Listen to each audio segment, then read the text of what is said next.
They hadn't written off a bad loan since 2008. Even though the board of the Providence Economic Development Partnership had no hope of getting money back from more than 24 businesses in Providence it had loaned money to, including one loan that had been delinquent for 13 years. But with a new mayor chairing the board and a new executive director at the helm, the PEDP last month finally wrote off $1.5 million in delinquent loans to 29 companies. $2.2 million if you add in the interest and penalties that accrued over the years. 65% of the write-offs came from loans issued during David Cicilline's tenure as mayor. The write-offs came at the insistence of the Federal Department of Housing and Urban Development, which provided the loan money. A Hummel report investigation last fall found that even though the loans are supposed to go to businesses that can't get financing elsewhere, the feds called the loan default rate during the Cicilline administration astounding. Officials have directed the city to begin writing off the bad loans if it hopes to get more money from the feds in the future. The city's economic development director, Jim Bennett, last year took over control of the loan program from Thomas Deller, who admitted to us in an interview that in retrospect, the city shouldn't have made some of the loans it handed out. There have been some loans that you sit down now and look at them and say, why did anyone ever think this made sense? Because you look at some of the details of what's happening and say, we probably shouldn't have done this loan. Deller left in April to take a job in Hartford. Our client is HUD, and we have to make them happy, and they weren't happy for a while. So we've done some things. And why weren't they happy? Well, a lot of the processes were not in place.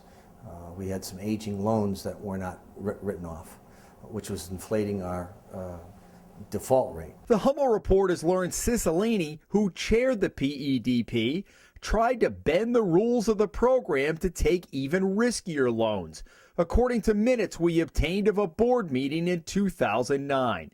At that meeting, Cicilline said the city wasn't taking enough risk. Mayor Cicilline added that our default rate is 1.46%, parentheses supposed to be write-off rate, which is too low and indicative of not taking enough risk, according to minutes from the December 2, 2009 board meeting. Cicilline confused the 1.46% write-off rate with the default rate, as noted by the secretary who took the minutes, when in fact the default delinquency rate in one pool of money was more than 50%. According to those same minutes, Deller tells Cicilline that because it was federal money, PEDP had to follow certain rules that limited its risk.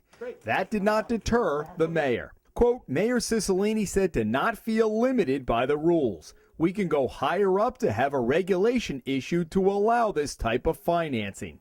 Mayor Cicilline has a good relationship with the Secretary of HUD, and that means the current PEDP, which has a new look under Mayor Angel Tavares, has had to mop up the mess Cicilline left when he ran for Congress in 2010.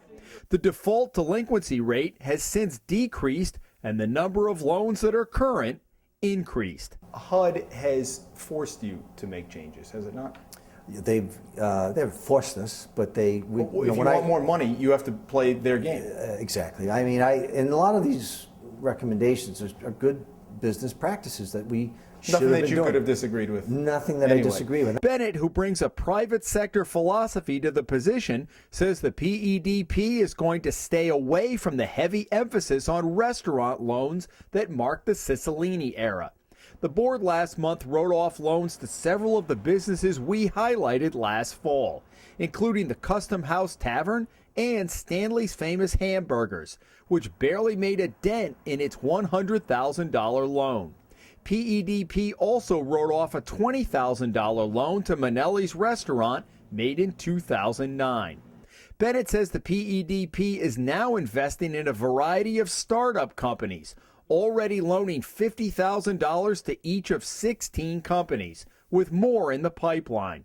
Bennett is well aware of the publicity surrounding 38 studios and quick to point out the differences. They are startups. And so how do you collateralize that? I mean, Well- you know, as we walk down this road, and 38 Studios really was not on the front burner when we Right. did this story back. How do we protect HUD's money? How do we protect the taxpayers' money going forward? What is the difference between some of these startups on a smaller level? Yeah, it's two different animals, completely different animals. We've set our investments up, and they're capped at $50,000 for the startups. And they're convertible notes. They're convertible notes, which is the big difference. In other words, and I don't want to get too technical here, if they're successful, and it only will take one company to be successful, we get the City of Providence, or PEDP, gets part ownership in that company. So it's a convertible note, we accrue interest, and we're able to get a piece of the company when they do their next financing. Now, of course, all of them aren't going to be successful. In fact, some of them are going to go by the wayside. That's why we use the experts at Beta Springs, Slater Funds, and Sherry Stones to weed out over 200 companies from all over the world this past session and try to get the best and the brightest. The Hummel report has also found that the oldest loan on record, 24 years, was given to a business partly owned by Providence City Council President Michael Solomon, long before he became involved in politics. The Conrad on Westminster Street received a $500,000 loan from the city in 1988 and $3.5 million in private financing to develop condos. What was the pitch in terms of an investment? Condominium use, obviously, like any other pitch, it's a business deal, and it didn't go the way we would have liked it to go, but we stayed committed to it.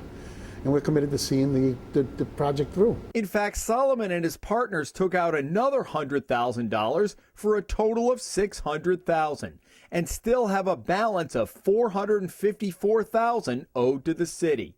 Solomon says they sold 20 units on the upper floors to pay off the $3.5 million in private financing, and last spring converted the unit they own on the ground floor into a restaurant, hoping to generate enough money to pay off the remainder of the loan over the next decade.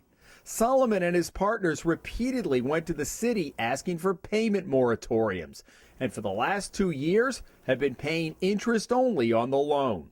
This month they go back to paying down principal as well, now that the restaurant is generating money. The fact is, you are the council president, you have a loan with the city, and this loan is going on 23 years now, and the fact is, it's almost $450,000 of a $500,000 loan. Right. So what about the person who says, why isn't the city council president making good on the loan to the city? I am making good. I am making good. We're making our payments. We're making our obligation, and I'm committed to seeing this thing through. I mean, we could easily have walked away from this project, and we didn't. We stuck with it, and I'm proud right now where we are that we were able to keep paying on it.